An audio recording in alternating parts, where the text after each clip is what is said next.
said that our community would be stronger, right? Yeah, you said it would be strong with just single mothers. It would be strong with single mothers because you said we don't need. I need you to say it. We don't really need men in the community. What's up? Heavy here with another heavy thought, man. And you're about to hear some of my 7th graders talk about men and if we need them or not. And I think this is so important and interesting to talk about because these are little kids who have no clue about no manosphere, but yet they have all the talking points. They don't even know about the waves of feminism, but they got all the talking points of feminism. It's so interesting to me. Like, where are they picking these things up? There's no social media. People don't have parents. Or do they? Yes, they do. Come on. Like this, just listen to this, please. Here goes some more.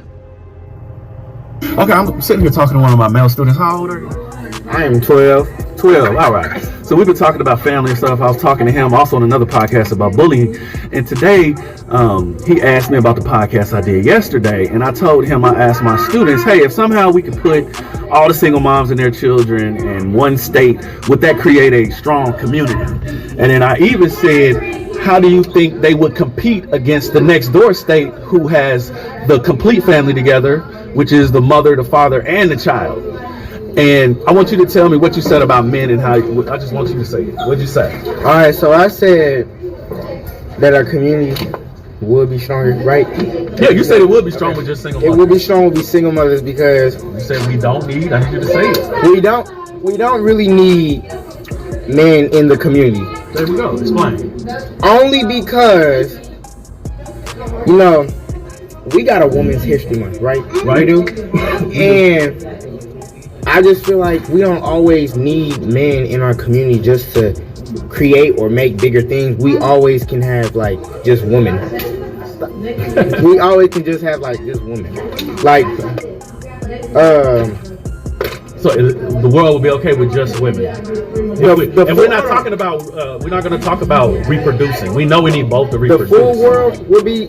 You think the world would be totally better without men? Yeah, without men. Like, let's just say they just there for reproductive, and that's it, just to make sure the population doesn't die. You think if they were separate from everybody, the world would be even better? I mean, probably no, because it's some. Wait a minute, that's what you just said. It's some single moms out here that be missing a man, but you just sat here and said we don't need men. So, but now you're saying we do. No, hold on. Let me get back to that. Yeah, go ahead. We do. I mean, we don't need men. Okay. Because like. I know this might sound like strong and we talk about something, but like what I'm saying is like men, like men can lift like heavy things and stuff.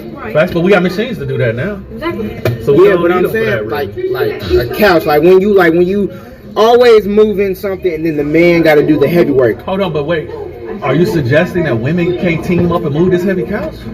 Can't they? I'm saying. 2 females can also be in the same position as the males. Correct. They can lift heavy stuff now, right? Yeah. Yeah. Okay. So I'm not saying we always need the man to do stuff. Right. Like, Right. No, women. I was just saying. It sounded like at first you was trying to say that women couldn't lift the heavy couch. Women deserve a lot of respect. So. Right. So when I made that statement, then did you feel like I was disrespecting women?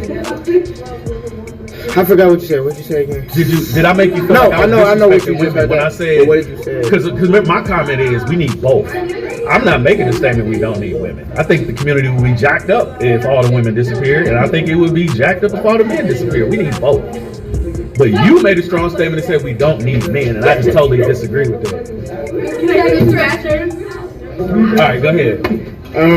So did you feel like at first I was disrespecting women? I don't feel like you were disrespecting women, but I feel like you was kind of like minimizing what they do in the community. Yeah, like making lessening what they do.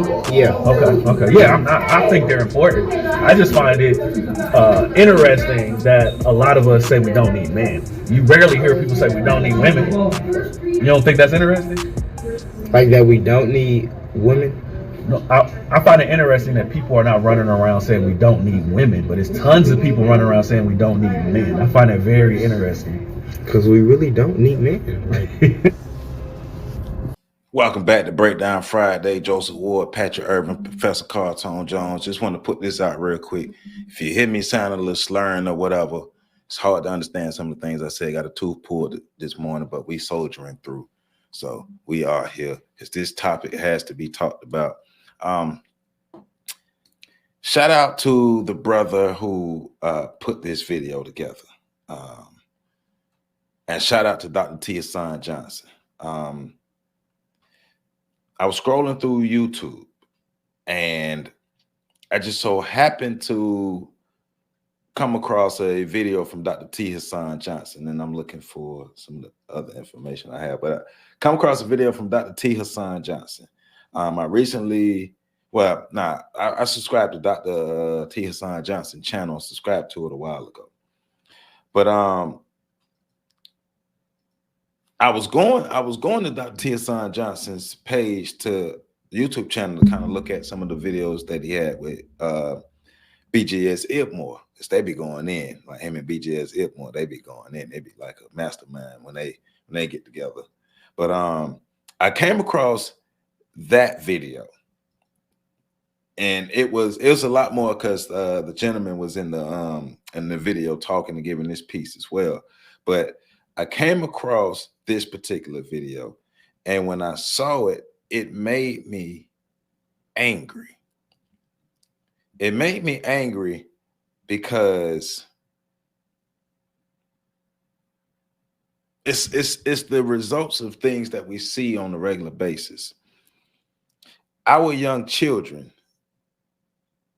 and our young men are being socialized and being conditioned to think that men aren't needed, but more specifically for our community, that Black men aren't needed. And that can be that's furthest from the truth. Like I don't understand how people can really come to the conclusion and have an idea that a whole society can be ran, and that society can be maintained, and that society can even improve if men aren't around, but more specifically, Black men. So the brother who made the video is a gentleman named Rodney Smith, who's an educator.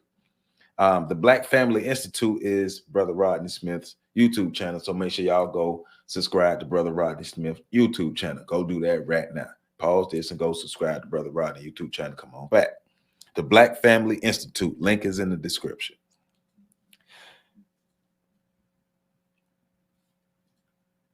Where men are needed, but more specifically, Black men are needed.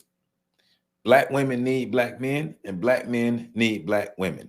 The children, Black children need Black men and Black women, but we are at a place in time in history where our children are being programmed, and especially a young Black boy is being programmed to believe that he himself would not be viable when he becomes a man. Because that's the ultimate conundrum in this, the ultimate irony in this is the young Black boy is having this conversation with his teacher, with Mr. Rodney Smith. And the young Black boy is expressing to him, of course, we know off of learned behaviors, or why a Black man isn't needed, not understanding that he himself will grow up into a Black man and become a Black man. So you are, does he see any value in himself as a Black boy? Because that would be my first question to him. If I was to talk to him, I would ask him, do you see value in yourself as a Black boy? Because what we know so far in the rhetoric that you've given us, you won't see value in yourself after the age of 18. And that's not good. That's sad. So that means our society is going backwards. We're regressing. We're getting worse. If our children believe that they don't need their fathers, they don't need their brothers, they don't need their cousins, they don't need their nephews. What? But I'm gonna start with you, Pat. You work with kids. You are You have conversations like this with kids in the program that you deal with. I believe this is your first time seeing this video. What's your reaction to this conversation and the video from what we just saw? Sounds about right. Which is sad. I think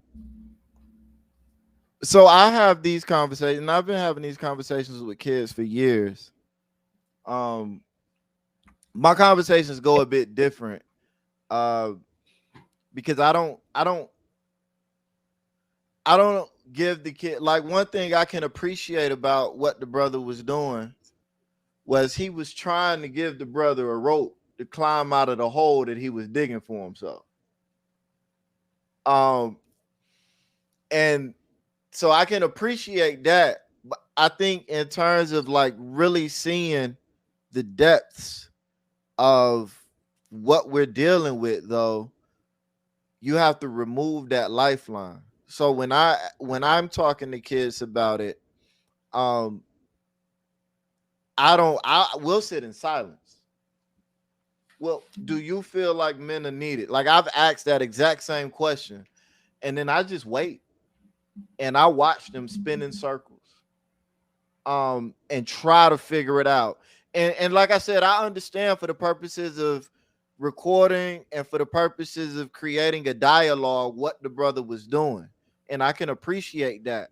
What I'm saying is the situation is so much worse than what was captured on this video, because he was giving the young man a lifeline. He was trying to help him by filling in the blanks, by giving him different handles that he could latch on to, by, trying to say, oh, you mean this, or you mean, when you just let these kids talk. This is like, I'll give you an example that's coming to mind right now. I asked a young man a similar question. I said, this was a couple years back. I said, do you see any value in men in the community? He said, no. I said, tell me more about that. Explain that to me.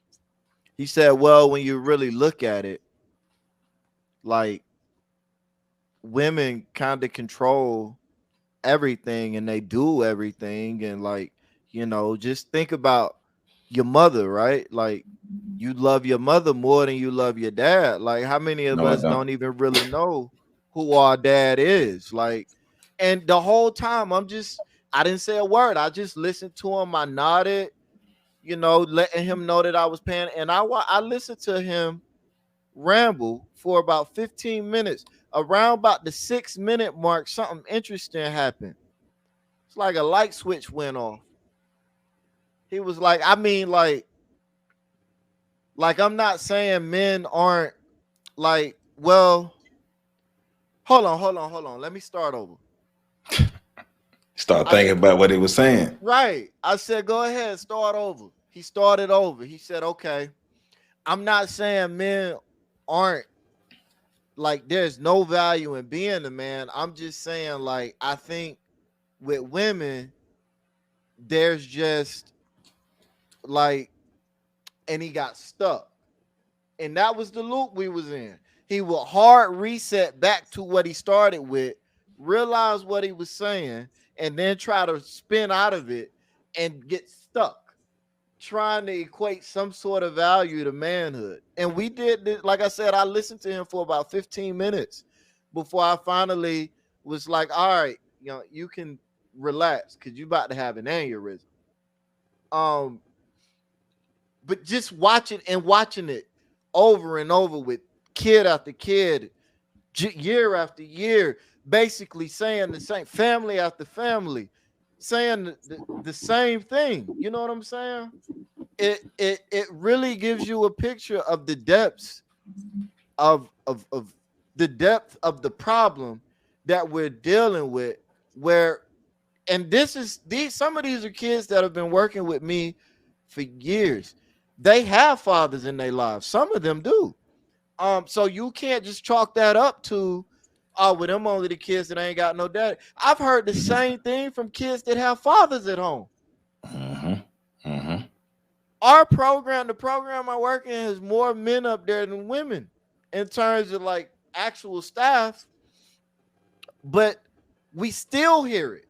So this is not something that's just like environmental in terms of like the Culture. individual circumstances. Right. This is culture. This is bigger than these kids aren't being exposed to positive black male role models. That's a lie. These Bullshit. kids are being exposed to that, Bullshit. but they still have the same rhetoric, the same programming. Yeah. Yeah. I remember it was either on the phone conversation or in our group chat. I had never heard the word before. PC was the first person I ever heard say the word, the gynocracy.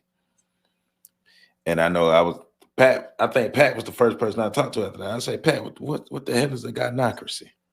And Pat was like, shit, you gotta add PC. Yeah, because PC was the first person I heard say it too. So Right. But I heard a lot of words before, not that one. But I found out that if I'm correct, it came from BGS Ipmore. And then I also heard T. Hassan, because T. Hassan Johnson and BGS Ipmore and PC are the three people that I hear using this word. but I said that because being in such a esteemed company. There you go. I want PC. I want you to break down what a gynocracy is, but also how the gynocracy affects what the young man is saying in this video. Okay, well, and I want to give credit where credit's due, because the first place I heard the word gynocracy was from actually Kevin Samuels, but Kevin Samuels was from the tree of BGS Ipmore. So shout out to the elder who is still. I was literally listening to BGS Ipmore on my way up the steps. I've been listening to him all day. Yo, I can listen to BGS Ipmore like all day, because he's always dropping something. And and the fact that he actually comes from the Black nationalist Pan-African that community. So it just speaks volumes into somebody that's been in that community, but actually sees the world as it is pertaining to black men and the mistreatment of black men. And we're gonna get into that too. Yeah. So BGS Ipmore, like I said, Kevin Samuels, Dr. T. Hassan Johnson, who actually linked me up with who put the plug in for me and Brother Rodney, and brilliant brother who's doing wonderful work with those children out there in Indiana. And the Green Gorilla, he identifies as the G with the PhD. I listen to those brothers all the time. And so the term gynocracy, from my understanding, is not a matriarchy.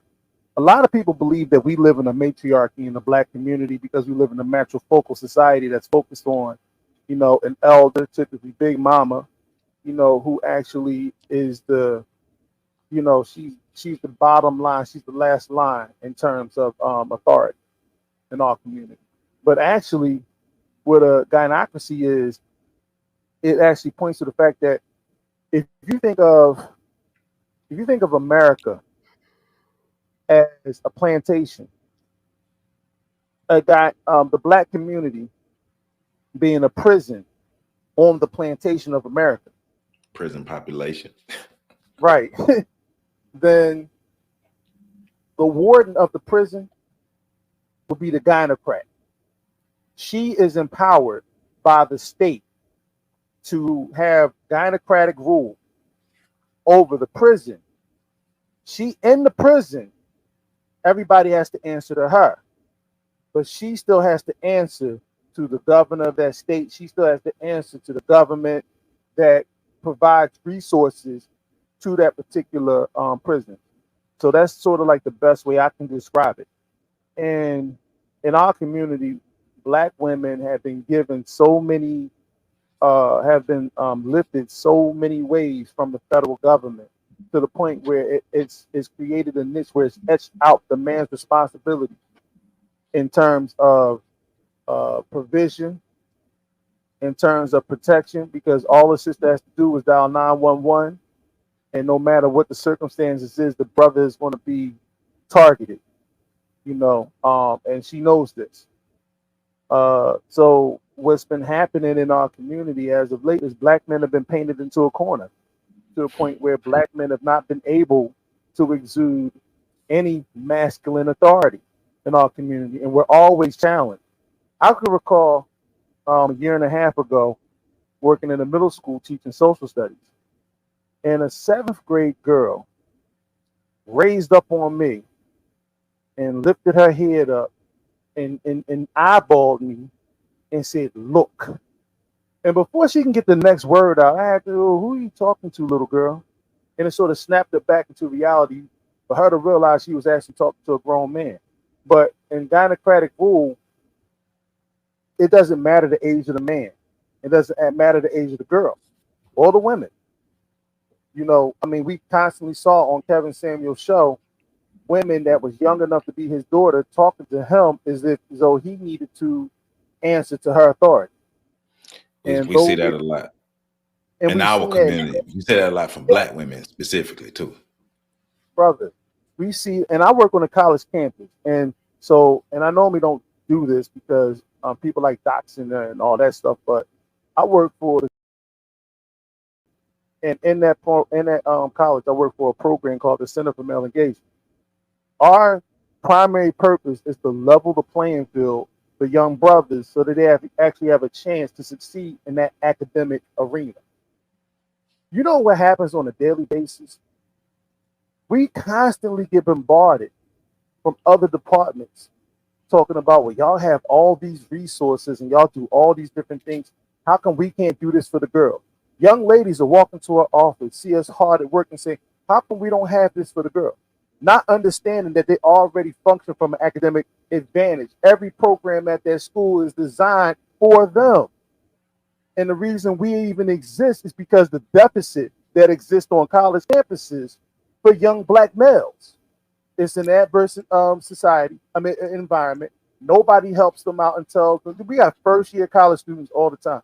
Nobody tells them what they need to do to get their financial aid. Nobody tells them how to schedule their classes. Nobody tells them how to go to academic advisement. Nobody tells them about how to set their schedule up so they can succeed. Nobody provides any other thing. So that's where we step in. We also are 6 brothers that actually maintain a standard of masculinity for these brothers. And we actually are the ones that hold them accountable to a degree that nobody else. We don't pamper them, baby them, anything of that nature.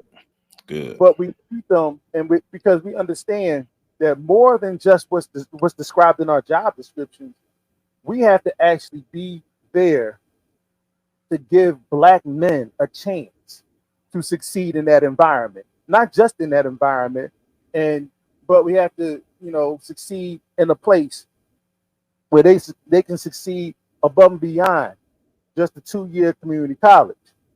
Now, some of the things that y'all were talking about earlier took me back, and I don't want to go too much further in it, but because I know, I can get ahead of things a little bit, but like when I heard Patrick talking, I thought about that meme that came up, that where you had the black mother, the daughter, and the son, and the silhouette of a black man walking out the door. And the mother says, "I don't need a man." The daughter says, "I don't want a man." And then the young boy says, "I don't want to be a man," which spoke to the clip that we watched earlier. And it took me back to the crew of 1986 up in Newark, New Jersey, when that room full of young pregnant mothers, teenage pregnant mothers, with the exception of one of them, said that they didn't want to marry the father of their child. In addition to that, they stated that they didn't need men to operate because they came from generations of women that didn't have men in the home. And see, this is the destructive cycle that we're living in right now. I can go deeper, but the misandry that we don't want to talk about in our community is standard in terms of the relationships in the black community. And this is why it sounds like a gender war. Because previous to the last 3 years, black men were silent while we were told we weren't shit, while we were told we were deadbeat fathers, even though all the studies that go in show that we're the most active fathers, whether we're in the homes or not, of any race, right? We were told that we were drug dealers. We were told that we were abusers of women, that every 5 hours a woman is killed at the hands of a black man. When if you did the statistics, the analysis, that's even inaccurate. But all these fables that were told without statistics to back them up, without evidence to back them up, became folklore. And then we have young women who create this environment by living through the derelict stories of their aunties, of their mothers, of their grandmothers. So by the age of 12, these young girls already have in their mind that men are bad, abusive, to be abused, not to be respected in our community. And I've seen it with teachers in these classrooms were disrespected so much, and they were afraid to step up and say something because the female faculty members would check the teachers in the building. The female faculty members would dress down the men for addressing the disrespect that came their way. I witnessed this in middle schools here in Philadelphia. I've seen it my entire career. So this is something that is. So when you got a young male, why do I want to be that which is abused, disrespected, and neglected, and only needed when security and provision come into play? That doesn't sound like a fair deal to a child. No, it doesn't sound like a fair deal to me. I mean, but it's but like you just hit on it.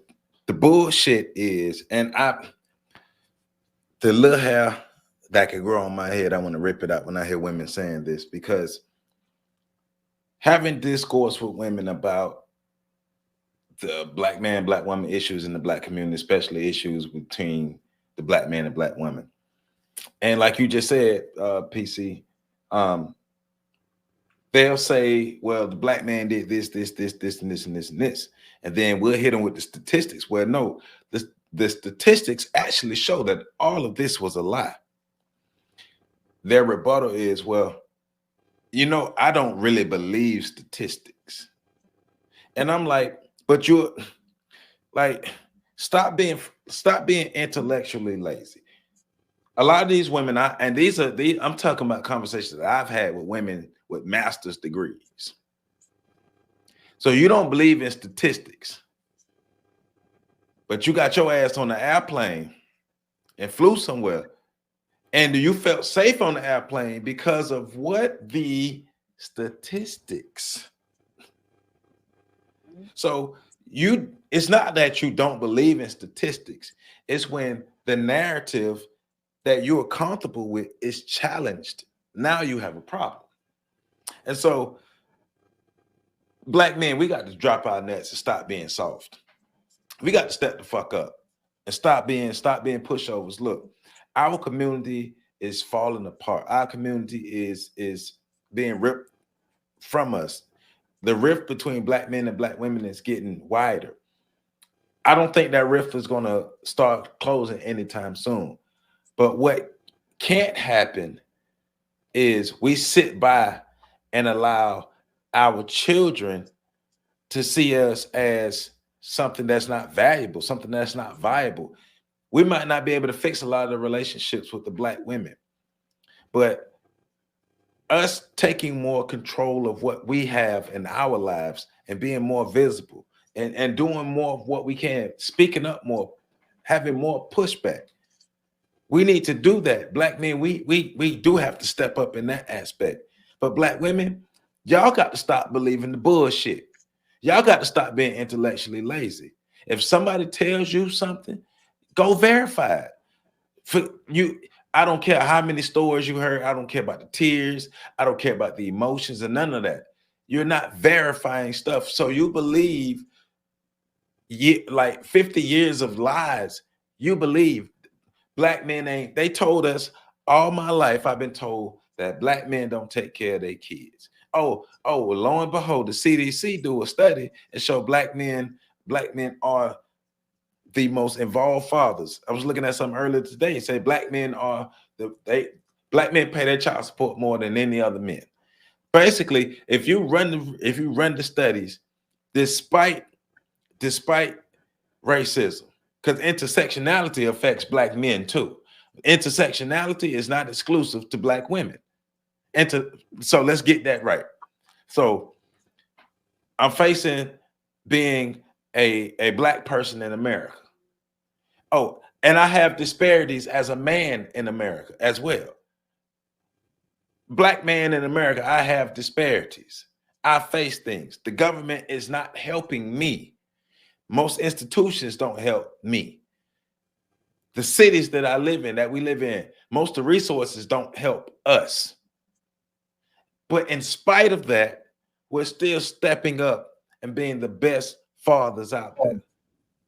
Let me tell you something. Like one thing Dr. Tia Johnson hit on, and I think that's important to do is, despite all of the barriers that black men face, black men are still making strides. Me and Pat talk about it all the time. Like we said, all our life, black women have said black men ain't shit. A good number of black men heard that and got their stuff together. Go look at blackdemographics.com. But oh no. It's statistics. So if you're a black woman, you don't believe it because it's statistics. It's not the normal narrative that was told to you by some emotional woman, something that you can't verify. I'm fucking tired of that. Fucking grow up. When the fuck we gonna grow up, black people? Those are look. I don't look, the people who not gonna get it, they not gonna get it. But those of us who's supposed to be educated, who's supposed to know about what's going on, and we're still letting the bullshit perpetuate over feelings. We can't keep our families together because of feelings. And then those feelings spill over into things that's happening in this video where you have young man and other kids, because that young man was the one that the recording that we heard. He had conversations with all his children. Pat have this conversation with children. I have conversations with college students. PC have conversations with college students. We know what's going on. This gynocracy that we live in, this woman-centered culture that we live in, especially black woman-centered culture, it has basically relegated the black man obsolete. You hear people talking about black men as being only dicks and dollars. Well, only the young man himself said, well, black women might need a man when she get lonely, or a man might be needed to pick up stuff and move stuff. People don't even understand the actual value men bring to a society. Do you people know that if it wasn't for men, we wouldn't be having this discussion this way via this platform right now? And you who go on YouTube wouldn't be able to see this without men? Now, we know the conversation was about men, but we know the conversation was about black men. Black men, I just think we need to say fuck it and just make sure we are doing what we need to do for us and our children in the future. If the women who don't want to get on board, fuck them. The women who want to rock with us and want to be with us, we welcome you with open arms. The rest of anybody else who want to be against black people coming together and getting our shit together, fuck you. Fuck you. That's how I feel about that. I'm on one today. No, but it's justified. It's legit. No, I'm just saying, man. It's real, because what you're feeling right now is that pent up frustration that we all feel because we always have to bite our tongues in order to be the bigger person to save the community. And you know, they say men operate on facts, women operate on feelings, and there's a lot of men that operate on feelings too, unfortunately, in our community, because it's too many. Right. So these conversations that need to be had when you actually get down to the meat and bones of it all, it hurts a lot of people's feelings because the truth hurts. But unfortunately, we still have to have these hard conversations. So I'm sorry, I cut you off. You was about to get into another part of the show. Nah, it's you good. But you know, I wrote something down. Of course, we're covering like why are black men needed? That's one of the first things I wrote down. But as the young man was talking, he said the community would be stronger with just women. And so that shows that, and of course he's 12. And so I don't expect him to have the cognitive abilities to really wrap his mind around it. But adult women and adult men say the same thing, who have the cognitive ability or who's supposed to have it. So like Pat, like how do you even, as black men, how are we going to navigate and build ourselves up and be able to even improve ourselves in a community that believes, or in a culture and a community that believes that we're not even viable, only women are needed? How do we improve ourselves? How do we even exist in that space? Well, the core of that is centered on the fact that even as we ask those questions and listen to the answers to them, the answers are all geared from a woman's perspective. Like even with the young man, as he was answering the question being, is there any value in black men, or what do black men bring to the table, or whatever sort of derivative or variation of that question you want to ask, the answers almost always go back to, well, what utility does a man bring to women? Right. Instead of being, and then even if they do blow it up or make it a bigger thing and say, okay, well, what utility does men bring to the community? It's never just left there, because then it always becomes a comparison thing of, well, men do this, this, and this, but women can do that too. Men do this, this, and that, but women can do that too. So we're in a space where, in my opinion, and I've been saying this for years, men have got to adapt. We've got to adjust.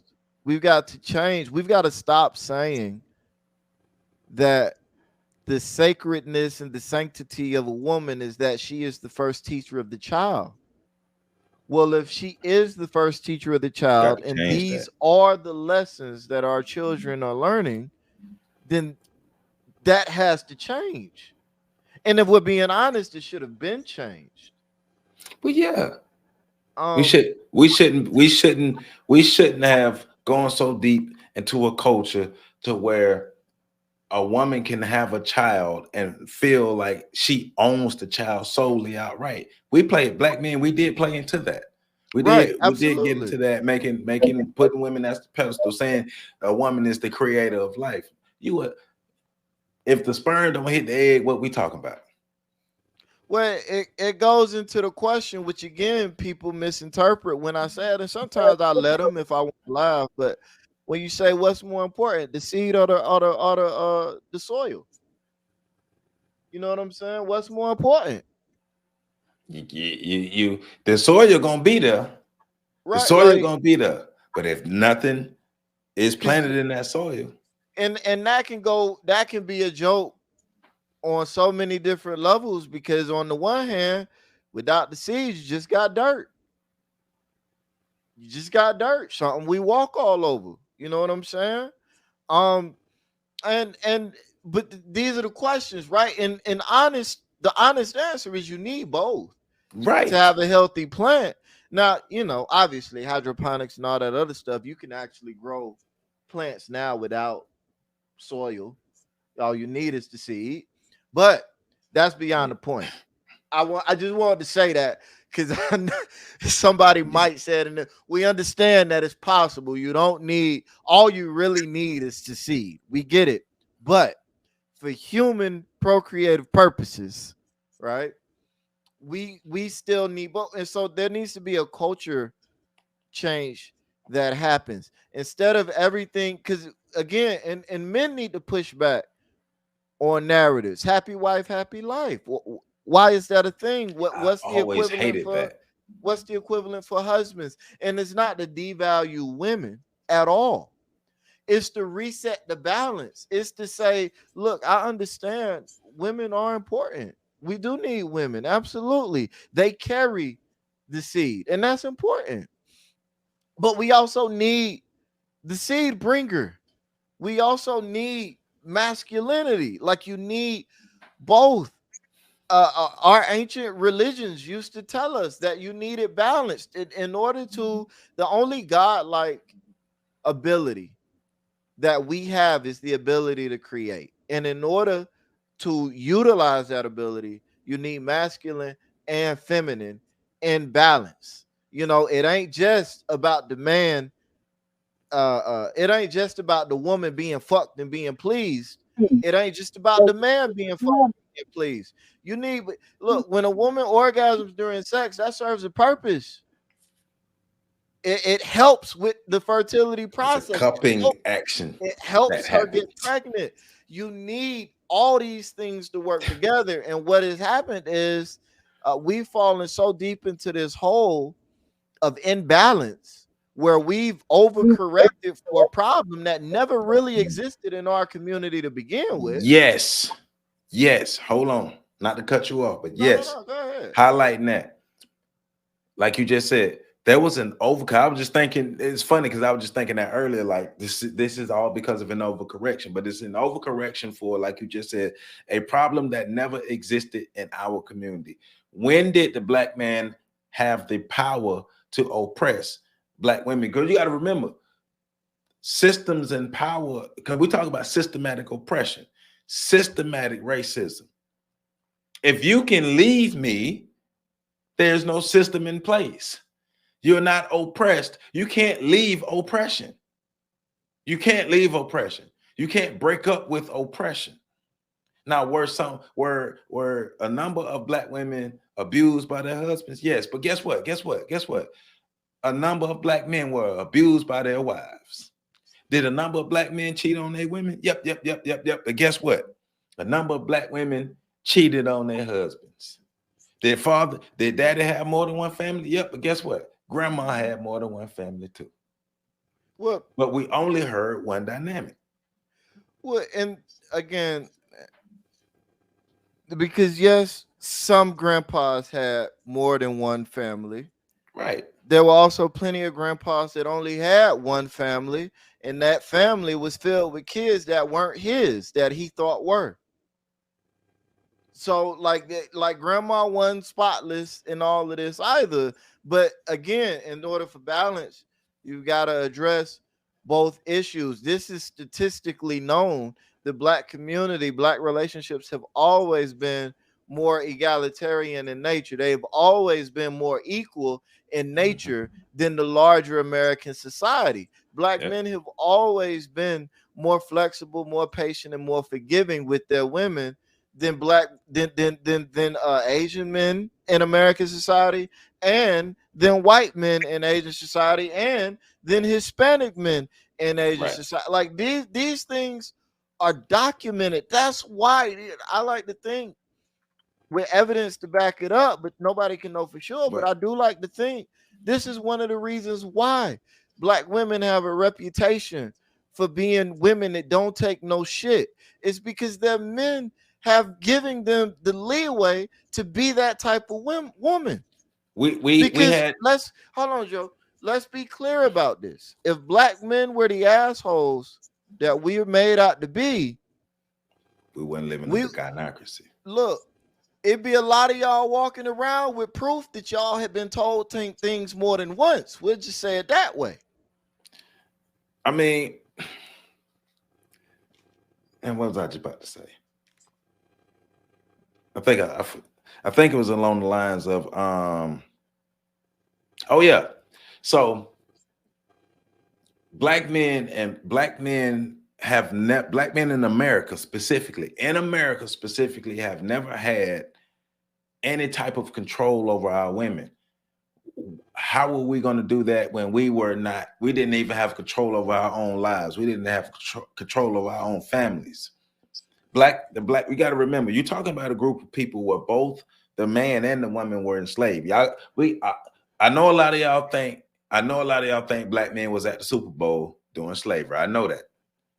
But black men were enslaved and abused just as black women. And black man in America has never been in a position to be powerful over his woman or have more powerful than the black women. Never, never.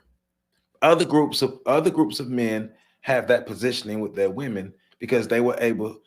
If you're able to self-actualize, you're able to build yourself up and create your own culture freely. You can do that. You can have your women in place. You can have a checks and balance system. You can have a what they call gender roles and stuff like that. But black men and black women never had that. Never. And then something came along called the government and welfare and gave black women that boost, gave black women that little edge. And after years and years and years of government assistance, black men not getting that, black women getting that, we're being looked down upon. We're being looked at as we're unable to do this and do that. And it's like, do you not realize how you got to where you got to? And so you use government assistance to help you at every step of the way. We don't have that. Because think about it like this. We didn't have no government assistance. Black men don't have the resources. Men, period, don't have the resources women have, but black men don't have the resources black women have. There's a big push on black men going to college. Why? Because black women go to college. And the gynocracy with that mindset, if we go to college, you need to go to college because they have a mindset of they can't be with a man who don't go to college because he might not be smart, even though just because you go to college. Clearly, y'all ain't smart. Clearly, y'all ain't as smart as y'all think y'all are. Well, right though, Joe. And I'm gonna, because I know PC's trying to get in here, but even that is a result of like women are going to, and this is the Menahan report. I believe that's what it was in the 60s. The report that they all pushed back on strongly because they disagreed with what it said, even though it was derived from interviews and studies done with black people and black intellectuals at the time.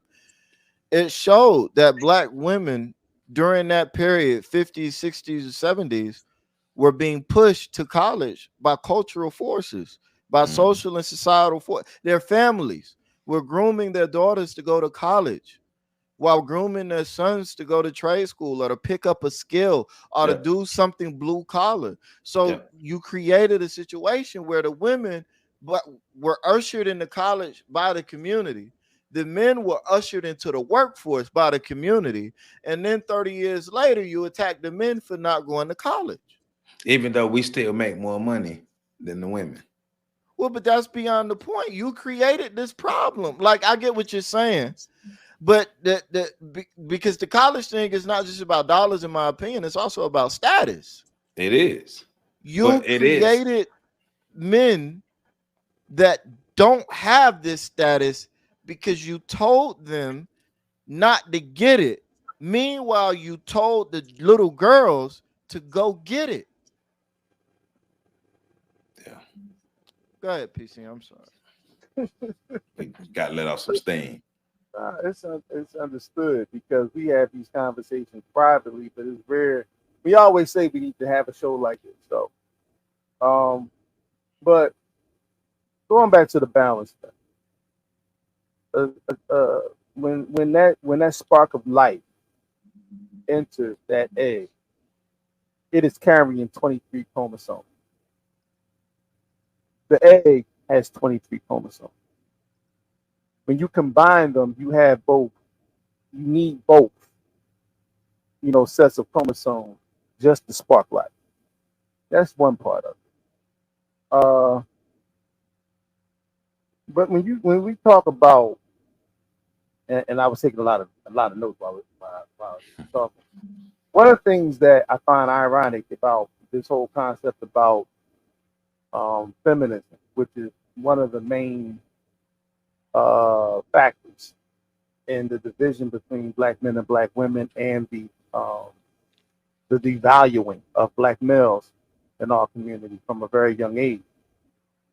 They had to create a separate language to include black men in that whole concept of being oppressive And so they couldn't use systems and structures. So they created a social aspect that, quite frankly, was modeled after white men. The whole idea of an undershirt being called a wife beater was developed because there were so many occasions of police showing up to somebody's house and a woman being bludgeoned to death with the man wearing that very shirt. You had in a system of black men who are supposedly powerful enough to oppress women, and I had this conversation with a sister. She said, well, black men are still part of the patriarchy because y'all had the right to vote before all women, which I found laughable. Because even during those times, that because of Jim Crow law, black men were not allowed to vote. There were grandfather clauses. There were there were so many different. You had the you had the laws where the loitering laws. You had all sorts of laws and policies that a black So man damn could be arrested, disingenuous. homeless. It's all disingenuous. But this comes down to a point that Dr. Tommy J. Curry talks about in The Man Not. And it's basically speaking that black women have bought into a narrative that speaks to the misandry of black men, the hatred of black men.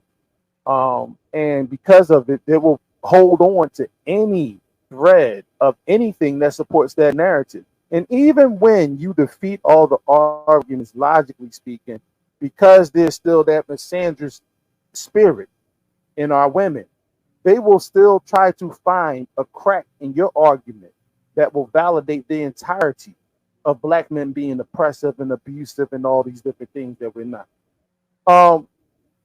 Which is ironic when you think about a lot of women's dating choices and how they became single mothers. And I know we're not supposed to talk about that, but typically speaking, the women are choosing Yes, the we men are. accused of being at the bottom of the barrel, the men that are, poor candidates for fatherhood, but yet and still you got 2 and 3 fathers by 2 and 3 different guys that fit that same characteristic. So when it comes to that, we speak to accountability.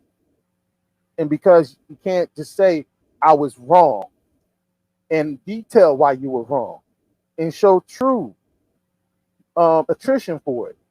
This is why we have the divide right now, because brothers have said, listen, we've seen you destroy us. We're not going to let you destroy the futures of black boys. But I do agree that as black men, we need to do a much better job at gatekeeping our relationships, but not just our sons, but also our daughters. Because if we don't address I've seen girls just destroy the confidence and the self-esteem of boys in these middle schools that I worked in. I've seen on college campuses. I see it on a day-to-day basis. It's not as forward. It's not as transparent, but it's done in specific ways. So the majority of the programs on these campuses are either LGBTQ or female driven. Very liberal. Very liberal. Black men have to always share these spotlights. And this is evident because you spoke about something earlier, Joe, about black men being told we weren't this and we weren't that. And black men got together and decided to take back, certain standards. And one of the things that we don't give enough credence for is the war on the black community was actually the war on black men. And we don't give enough credence to that. Historically, we'll talk about all the different obstacles women had to overcome in our community. And therefore, it makes they have an origin story in regards to that. We don't give black men an origin story in regards to how we got into these conditions. Right, because we was at the Super Bowl. Super Bowl wasn't even around, but we was there. Oh, we were co-piloting with the white man as he decided to destroy and disrupt our community and so forth. And distort and socially and spiritually engineer our community. We were right there sitting shotgun according to, the likes of Bell Hooks and all these other what's the other one who came up with the term intersectionality, Kimberly Crenshaw. we That we bullshit. we don't get the dispensation for just like and I think Dr. Tiersan Johnson just does an excellent job at just describing the different plights that black men go through, the different hoops just to survive. We're supposed to be extinct. There have been so many things put in place to destroy black men. The fact that we're still standing here is a testament to the fact that you know, of our fortitude. When we think about the different ways that we've been attacked, like I said, the war on drugs, you had the gang raids, you had the crack cocaine era. All that was targeting black men, black males, destroyed legacy. There was a time where there was a street code, and we had brothers who were on the street that made sure certain things didn't happen, made sure that there were certain days that shootings didn't take place, made sure that there were certain times that if it was women and children outside, nobody was, you know, we had to give each other a pass. There were brothers on the block that said, yo, shorty, you can't be on the corner with us. Take it behind the school. You can't be out here. This ain't your life. And then all of that was stripped away in the 90s. I watched as all my old heads got locked up, strung out on drugs, put in jail. I watched as the guys my age who didn't have the discipline in place or to replace those people that was in those positions to keep the streets and the community on code. I watched them disappear. I watched them lose control. I watched one summer when all the young guys all of a sudden decided to come outside wearing white t-shirts and nobody told their asses to get off the corner. I watched that transformation, which led to the environment we have now. We don't talk enough about the structural, the war that's been taking place against us ongoing. And then we sit here and then we'll have black women out here talking about black women unified and came out and supported all black men in 2020, you know, when the riots and uprisings. And the sisters, I want to call y'all out for being disingenuous, because we had a lot of sisters, a large, loud contingent, talk about black men are bullet bags. We love the patriarchy of white men as they beat down on black men, showing their true masculinity as white cops abuse and kill black men. We had thumbnails from YouTube channels where it showed a girl swinging on one side of the tree and a black man hanging on the other side of the tree. And these channels were run by black women. And we talk about that. And when you think about the images that are put out there and portrayed to our young boys, what society are we creating for them? And so, I mean, and then you have brothers who are trying to, you know, I'm not saying they're perfect. I'm not even saying I agree with 100% of what they do. But there was just a video recently of brothers who were at a convention in Austin, Texas. I got you. Okay. All right. I got you. Oh man, so the craziest thing happened over this past weekend. You guys may not believe it, but actually never mind, I think y'all will believe this. So this guy posted this video saying black men and positive image. And it happened to be a video of the black menswear black influencer pop-up event. They donate to the needy, they mentor and celebrate and empower the young kids. It's a networking event for men and women the day preceding this shoot right here. What's up everyone, I'm Latoya Shambo, founder and CEO of Black Girl Digital, and let me tell you, our first black influencer power pop-up here in Austin, Texas has been so amazing. The energy has been great, but more importantly, the information was epic.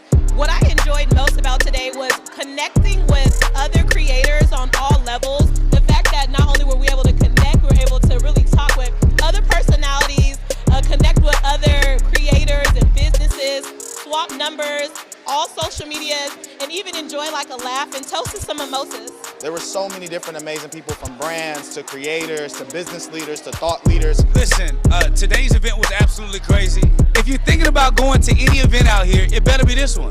This event was so good, I'm gonna be a sponsor next time. If you're an influencer, if you're a content creator, I think that this event is super important for you to attend.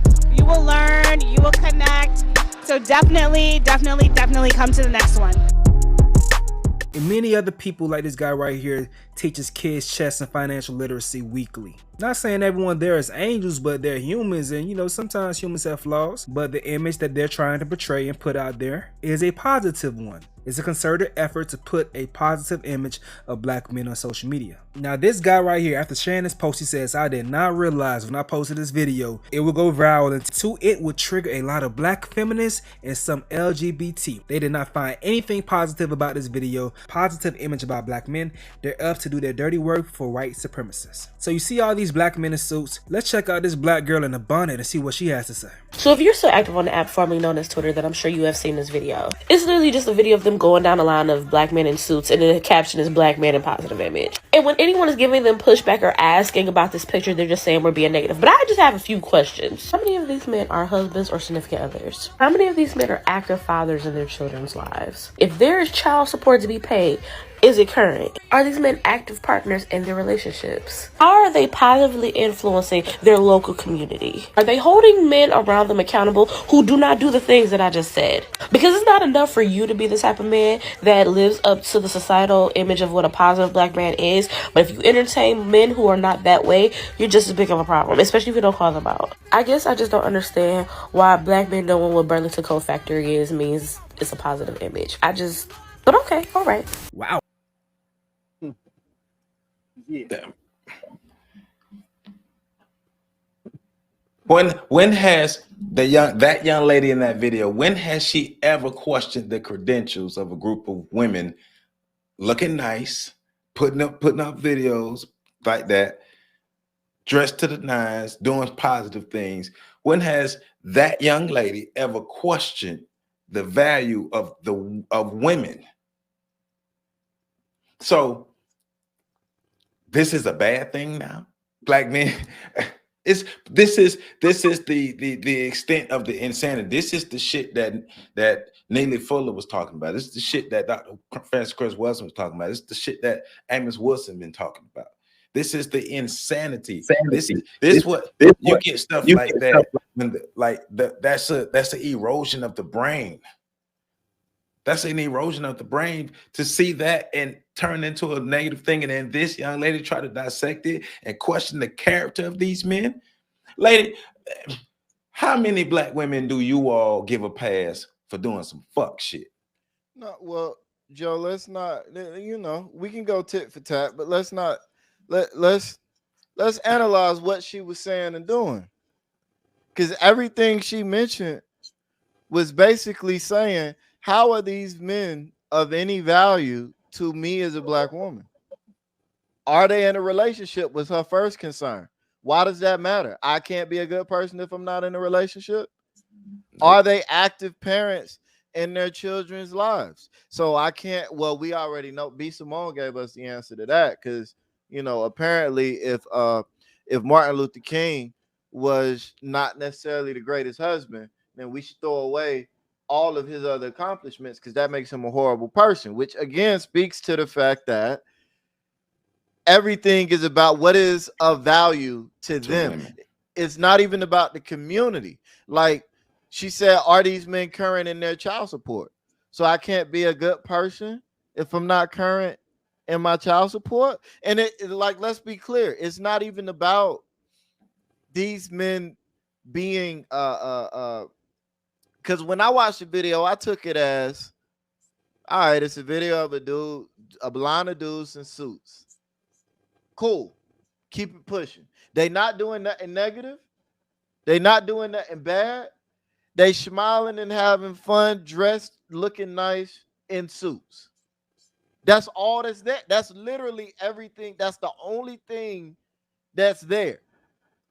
For you to take it and make those types of extrapolations about it tells us more about you and your thought processes than it does about anything going on in that bit. You're not asking relevant and valuable questions.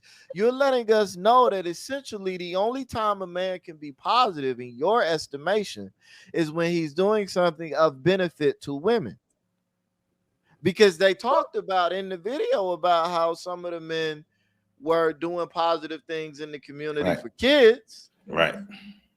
But that's not enough. It's not enough for them to be doing positive things for other kids. What is he doing for the women that he's with and the potential kids that she has? Fuck the other kids. Fuck the community. So I think, and even to that, because we could go tit for tat, but let's not right now. Because we could very well say, okay, you're going out in public in a bonnet, criticizing men that are well dressed and looking decent. You didn't even care enough to match their appearance. You don't look decent talking about decent looking people. But let's not go tit for tat. Let's not go tit for tat. Let's not ask her, is she in a relationship? Probably not. Because okay, and if you are in a relationship, is your man satisfied and happy with? Because none of that should matter, right? None of that should matter at all. Do you have children? None of that should matter. But that comes down to the audacity of women, specifically the audacity of Black women, because we've gone along with this bullshit so much that they really think that we owe them specifically something, that we have to check in with them. Everything, like you just said, everything we do has to make them feel good. Like we have to, okay, hey, can we do this? Can we do this? Can we do that? That's the insanity. Like they've been coddled so long, so much government help, so much of this trying to live up. Like, let's just be real. Too many of y'all Black women out here trying to be like white women, and white women don't like y'all. White women don't rock with y'all like that. I bet she thought she was snapping too. And she did. She thought she was in it. But the problem is, so many more women and men agree with her, because if you look at that whole video, there were men talking junk. It was a Black guy who, when you go, they showed it in the video.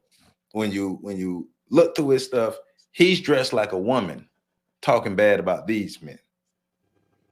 And there was a lady talking about her love of hood rats. Yeah. Right. I'm sorry, hood dudes. Still rats. I mean, but I wonder if that sister still had the same smoke for Sukiyana as she twerked on a 2-year-old boy. No, she don't. I wonder if she still had to, and I go back to what Patrick said, and that's what it's become. Black women have tried to separate themselves.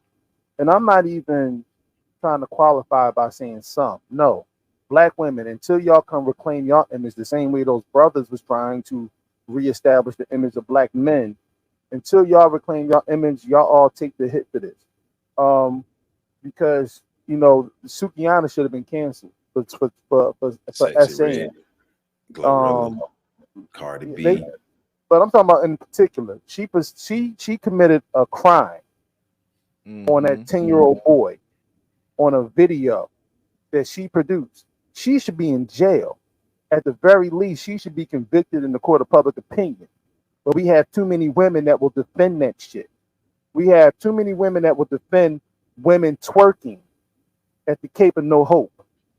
We have too many women that defend and gatekeep terrible behavior, but still want the perks and privileges of being the queen bees in our community. And that needs to be addressed, because as Black men, how many different times do we have to atone? We had the Million Man March was called the Day of Atonement. And I keep going back to that, because at that particular moment, maybe not all of the 2 million men that were there in the audience at that particular time came back to their community, but a lot of them did. A lot of those brothers came back and networked, and they started forming coalitions in the community. I walked the streets with a lot of those brothers.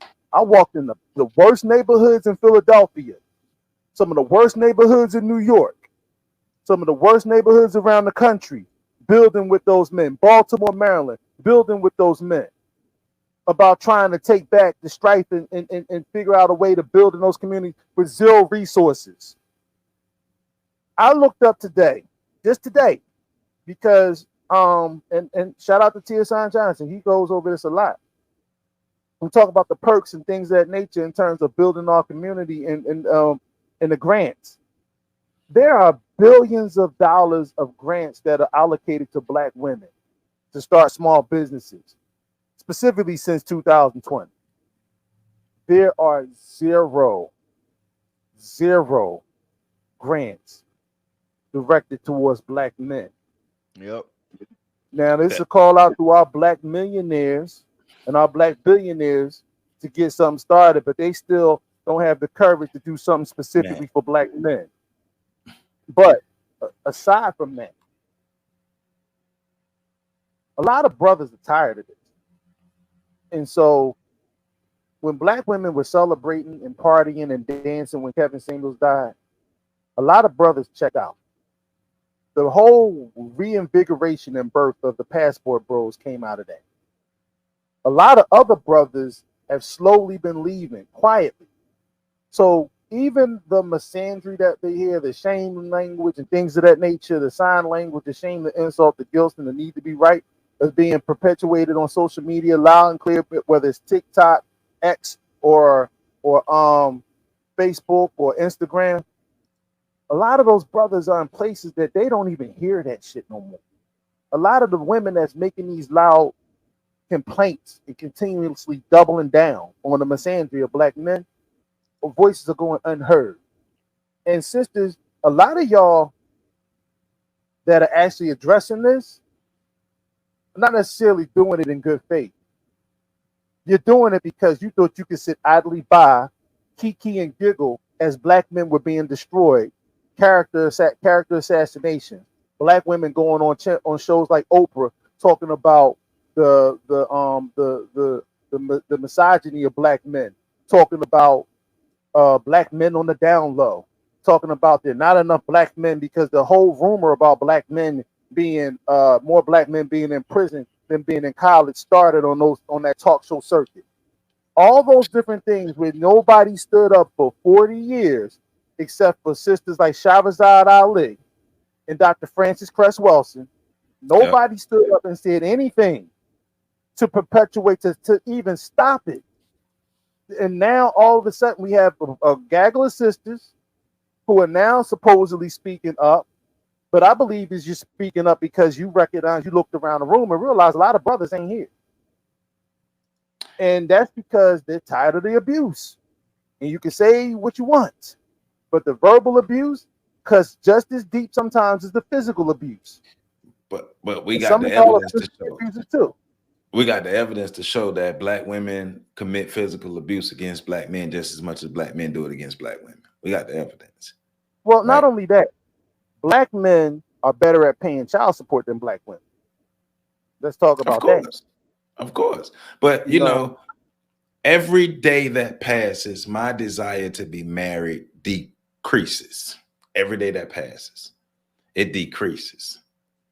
I ask myself every day, what is the value of marriage for me today? Like, why would I give up my peace? I have a very peaceful life. Why would I give this up for a woman that could potentially ruin everything just because she woke up one day and had a different feeling? I want to be married to a black woman. I want to produce black children. But from my personal experience and just other men's experience, you can say me. No, it ain't just you. Because I'm literally I'm literally going off of but y'all I am paying attention to y'all, but I'm literally just going off of me, like what I've experienced. Like what I've experienced, it's just feelings change. You have no good feelings are changing. Well, Joe, and I don't mean to cut you off, bro. I'm coming right back to that. But the point you're on right now, when you have women who don't identify as part of a race.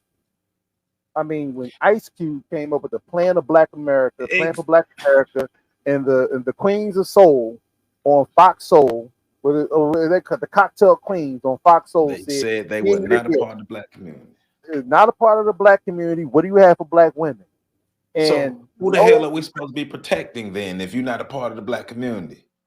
See, it's transactional in circumstances and situations. See, this is when you find out your true value to black women as black men. And until black women as a whole come forward and address this matter, I can't blame black men for choosing who to protect and not to protect. I can't blame them, and I'm not going to be shamed into doing so. I just talked a sister I talked to recently. Her daughter lost her boyfriend a week ago because he happened to be with her daughter as she was following another woman who was going to her, who circled, left the party, whatever, going to her baby daddy's house, and the brother, not included in anything, ended up getting killed. Man, we have to stop pretending like this is all of the violence and all of the negative stuff in our community is a one-way street. So you mean to tell me black women, we can sit here and talk about all the ways that black women were affected by racism, slavery, and everything else, but they don't have any of the negative traits. They're not violent. Come on, man. We got to stop lying to ourselves. We have to stop lying to ourselves. We have to stop believing in the narratives and things, especially black men. Like we have to push back. If we want to save our community, we got to push back. We got to stand up. We got to hurt some people's feelings. Some people we have to reclaim something.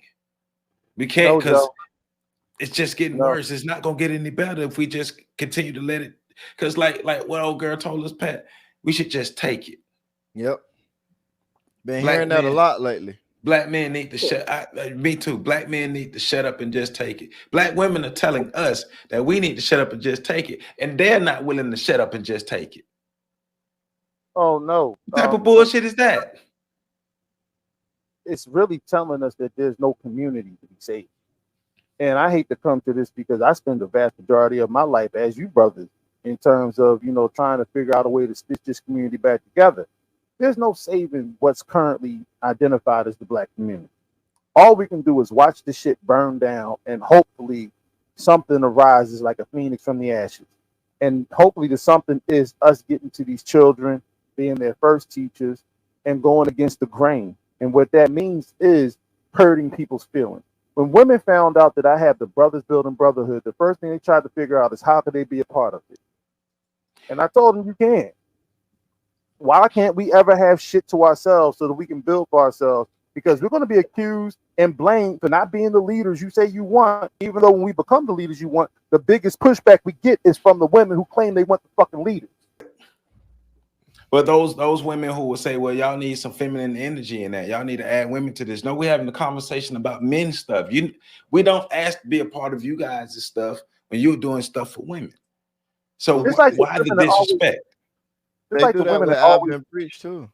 Right. Well, they weasel their way into the barbershops. I want to be with the men at. I want to hang in the bar. Why? Why the fuck? You go to the barbershop and the men stop talking. Because they can't say the things they would normally say if you wasn't there. And most of it is out of respect to your presence. But give the men some fucking room to be men. You can't even let your sons loose. Men will say, let me.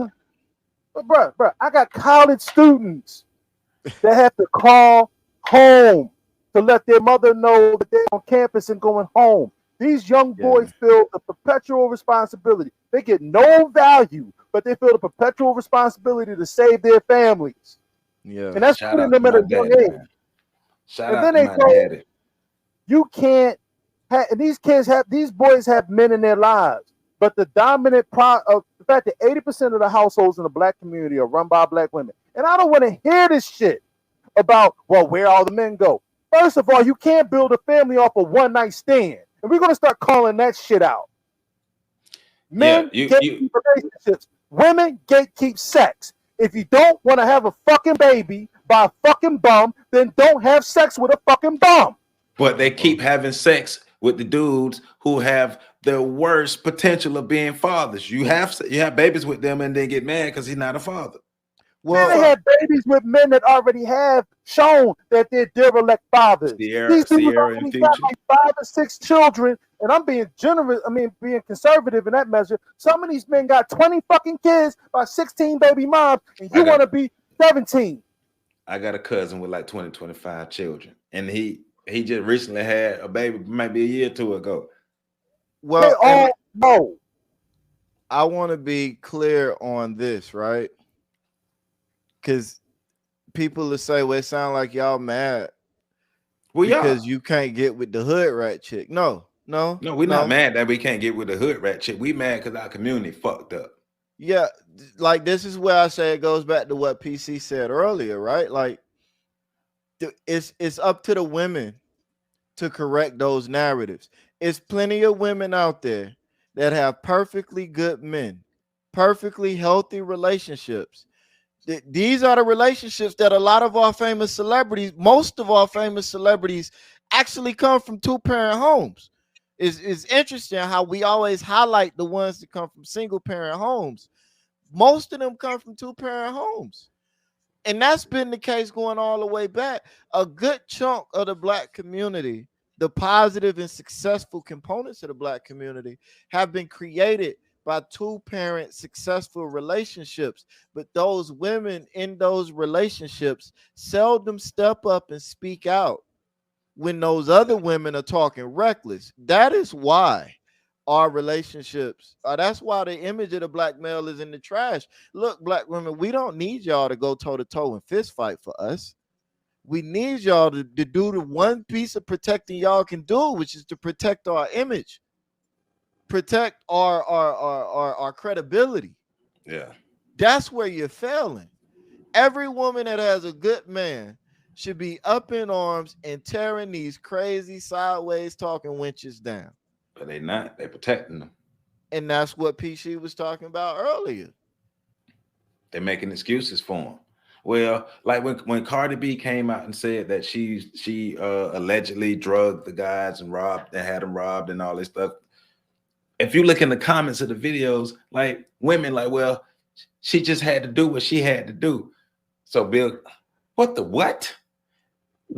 So drugging somebody and having them robbed and potentially and allegedly or potentially SA'd, it was her doing what she had to do. You make excuses for that? What? But also remember, one of the things the young man said, and of course we know the young man was taught this. The young man believes that a single mother household will be more successful than a two-parent household. Mm-hmm. Because that's what he sees. He sees so many single-parent households, especially Black people. But a lot of people don't understand. I've had conversations with these Black women.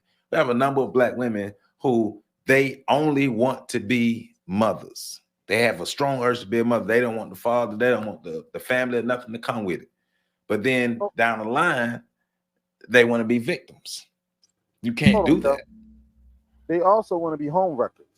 Because as soon as it's a good man out there that's married, all of these women make a beeline to try to disrupt his household by replacing his wife. Just like Chris Rock said, a brother will find out that you got a good, like a nice girlfriend or whatever, and say, "Damn, does she have a sister?" Like that? Yeah, I want one like that. Black woman wants her man, like, and it happens so frequently. So what is the sisterhood really about?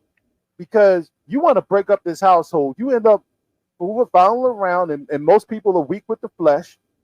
And I'm not putting all the responsibility on women, because as men, some men need to be stronger. But when you have these situations and circumstances, like Terrell Owens, who's receiving a lot of flack recently. Terrell Owens grew up across the street from his father. But his father had a whole family. That woman knew he had a whole family. But his father will be forever identified as a deadbeat dad, even though went and had sex with his father when he had a family. Where's the virtue in that? And how come that's acceptable? How come? Because if you're going to say that, then you have to say women are weaker than men. And we don't want to have that analogy in the gynocracy. When you say women are weaker than men are better than women, because if they're not going to be held to the same standard, whoever's held to the higher standard is the better quality of person. Right. Right. I mean, because that's my question. That's my question. Because we're acting like women are children. we're acting like women are, and we're acting like women are children. So which one is it? Which category are black women falling in, or are y'all tired of bullshitting and we're ready to be some adults? Because the society is treating it as if these women are the children and they can't make good decisions for themselves, and it's everything has to be bad decisions. And we know that ain't the goddamn truth. We know that ain't true. We know that ain't true. But it's perpetuated like that. Like, well, because it's an excuse for everything. Like you talked about T.O. So everybody's mad at T.O. for him explaining why he chooses white women, right? But what about the first black, the black woman named Rashida something, who was the first colorism activist? She has the same origin story as T.O., but she gets support for hers. Rashida Strover, Facebook friend of mine. Yeah, she gets support. She gets support for her colorism origin story, but T.O.'s supposed to get over it. Well, I mean, you know, you're a dark-skinned black man. Well, but I'm also a superhero, so I mean, but you know, it's we look at Kurt Franklin, right? He was justified for cursing out the man he thought was his father, but now we find out his mother was a liar, and it's just a tragic story. Kerry Washington just found out after 41 years her father ain't her father because her mother lied to her. Right, and again, it's a tragic story. It's always it's justified when the man gets blasted, kicked in the nuts. Like, again, we talk about Kurt Franklin because that's been a hot topic of late with the documentary. This man blasted another man on his deathbed. Right? Like, but then his mother, who is still very much alive and healthy, it's a tragic story. And still lying about the evidence when they have DNA evidence, and they're still lying about it. I mean, I don't know all of the details of Kerry Washington, but I know it seems kind of crazy that her mother told her that, you know, she was a sperm donor, which, like, Joe, you and I talked about this. Yeah, we know what that means. Yeah, from where we grew up, sperm donor mean your mom. But in any case, I'm not saying that, but that's where we grew up. Sperm donor did not mean she went to the sperm bank. That wasn't a thing back then. But again, you know, she spent all this time proud of her this, that, and the third. Find out that her dad, the man she thought was her dad, wasn't her biological father. Now she's saying shit like, it always felt a little different, like just a little bit off. Stop lying. Stop lying. Like, are we not going, like, okay, first excuse. Well, even beyond the excuse, because you're right. But let's talk about how that sounds with you saying, well, things always just were a little bit off between me and my stepfather. But you were so proud of your Caribbean roots. Look, I had a conversation with one of my cousins. I've said this before, an older cousin, and she found out, like in her 30s and 40s, that the person her mother said was her father wasn't her father, and then went on to make excuses for her mother. Having a conversation today, we're talking about a situation where a man was raising a child for 3 years that he thought was his. Turns out that the child isn't his, and the biological father doesn't want the child, and the biological mother doesn't want the child, and everybody's championing him. Yay, he's raising the child. I'm stuck with a child that I didn't make because of an emotional attachment, and the two people who made him, they're not raising him, and everybody's okay with it.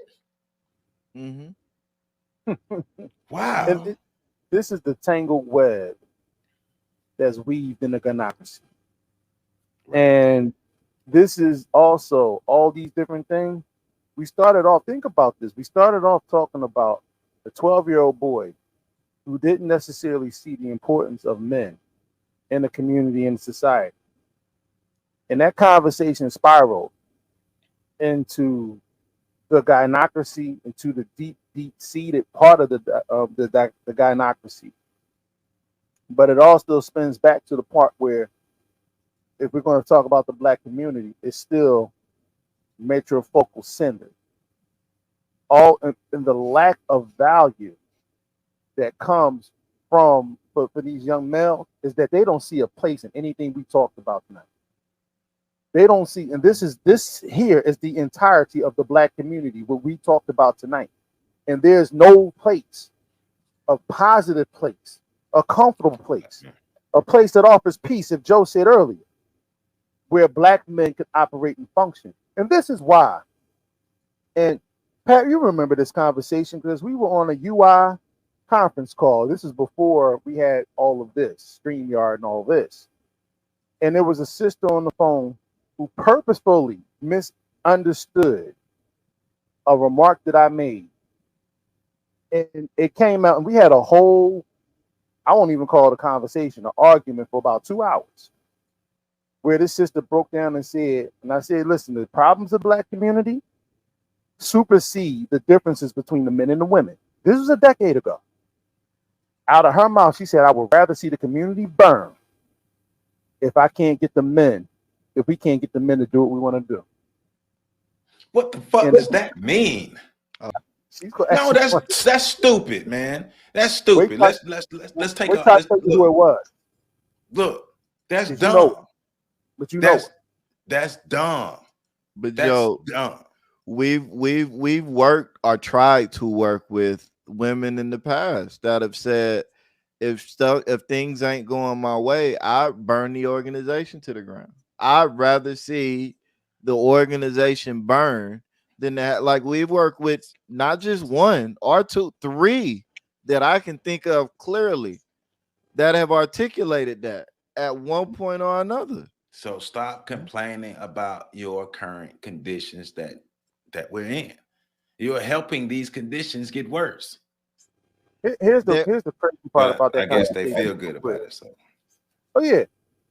When we got to the crux of how the argument actually started, I said something that she purposefully misinterpreted just to start an argument. Yep. I do remember that. Hey, man. Look, all in all. Hold on. Before you close it out, because I know you're fixing to.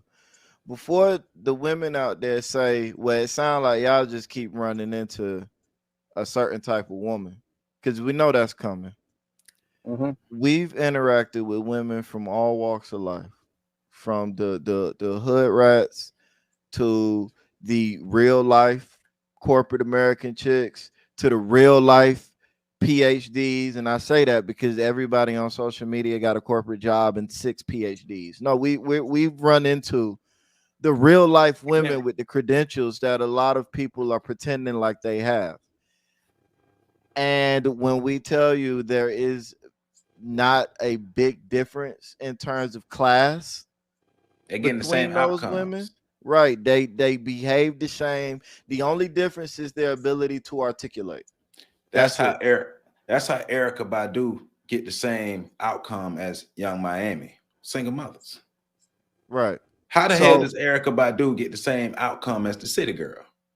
I just wanted to say that before, because that's always the quick pushback. Well, it sounds like you just dealing with a certain type of one. Okay, well, the last 10 women that I interacted with that said what you just said turned out to be just like those other women that they were trying to differentiate themselves from. Right. And let me add one more thing too. All three of us have totally different types of women that we actually engage with in regards to being in relationships. And we live in 3 different states. Right. I live in a college town. I see all types of women. Well, no, but let's because what PC just said is because we joke about it all the time. We live not only in 3 different states, we have 3 different bills. We attract different types of women, and we are attracted to different types of women, like very different.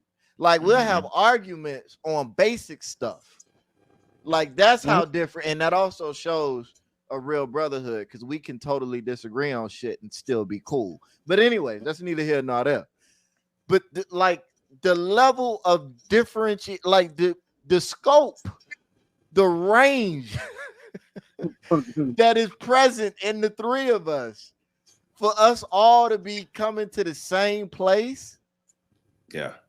And it's not just us, it's other men that we are able to talk to and interact with throughout this country. And it's also not just romantic, it's also platonic friendships. Yeah. The majority of platonic friendships. And how you know we're not lying? Ask the women about their friendships. They gonna hate y'all for this. Hey, so we've been telling the truth. Quiet. We've been being real and telling the truth the whole while. Now all of a sudden we can't do it no more. So y'all gonna treat us like y'all did with the Umar video, right? Yeah, y'all gonna treat us like that. They finna, and I'm usually the one saying crazy shit. I've been quiet most of this show. They gonna hate y'all. Look. Well, listen. I mean, look, and I want to clear up something else too that's been going around too, especially speaking of Umar, because he's the one that be spouting this bullshit. I'm tired of this whole loyalty conversation about who's loyal to the community and how black men are way and above. And I heard a sister say that earlier today, that black men way and above go outside the community more than anybody else. The numbers are 86% of black men marry black women, 94% of black women marry black men, and then the highest growing rate of women dating outside of the community are black women. Now let's get into that. The reason that number isn't higher is because black women are not preferred because of what Patrick said earlier. Their antics, their attitudes, and their reputation precedes them with other groups of men who are used to having their women under control. They're used to having their women obedient, and they're used to having their women submit to them. And because those men deal with women like that, even when black women try to submit to those men, their old behaviors come up front, and they only become a fetish to those other groups of men. And that's not even up for debate. You can go check all the different dating sites and go check the different reviews about that. The reason why I'm saying this is because it's not a loyalty factor that makes black women the least married out of the been out here lying. Options. Black women don't have the options of black men. And you can see it because black women try to be passport chicks or passport sisters too, and got a rude awakening when they started going overseas trying that shit. But hey, if you're gonna be mad, cool. Don't come back. But don't get mad now, because we've been telling the truth since the first show to this. We've been telling the truth. We've been being real. You don't have to disagree with us. I mean, you don't have to agree with us, but you can't say we lying, right? But hey, here we are. We saw a video of a young black male who basically espoused that he doesn't want to grow up and become a black man. And if you're not pissed at the community that produced that, something is goddamn wrong with you. But for me and my homeboys, we ain't finna sit around and keep our mouth closed and do nothing when we hear young black males and young black females, our youth, say that black men are not valuable and needed in our community. You can sit on your ass and let it happen and be cool with it. We not. So if that's gonna make you not watch this shit no more, there it is. With that being said, I'm Joseph Ward. He's Patrick Irvin. He's Professor Carl Tone Jones. For those who are gonna continue to rock with us, I appreciate you. I love you. I thank you. And we're going to continue to tell the truth and speak it how we speak it. Because remember, y'all didn't get mad when we made the video checking black men. Remember that? Matter of fact, I'm going to put that link in the description. I'm going to make that the end screen, the video where we broke down with Dr. Francis Cress Welsing saying black men, black boys, or black males won't become black men. Nobody had no problem with that, right? So you better not have a problem with this one. And if you do, hey, man, it was fun to have you watching my videos. There it is. But once again, ontheshoulders1.com is the website. All the information is in the description to support me. And we're gonna continue doing what we're doing. Facts over feelings over here. We want to fix our community for real. Holla at y'all.